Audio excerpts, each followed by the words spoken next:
How to delete a Discord server you made or created. Hi everyone, I'm here to assist you today. Without any delay, let's jump right in. First, open Discord.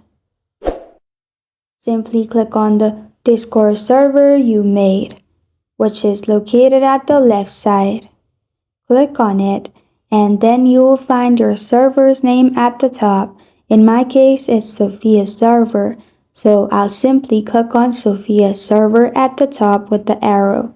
Then, this kind of screen will pop up. Click on Settings, which is beside Notifications. Then, click on Overview at the top, which is the first option. In Overview, scroll down, and then click on Delete Server.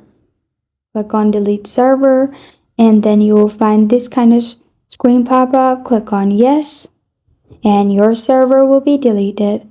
This is how to delete a Discord server you made or created.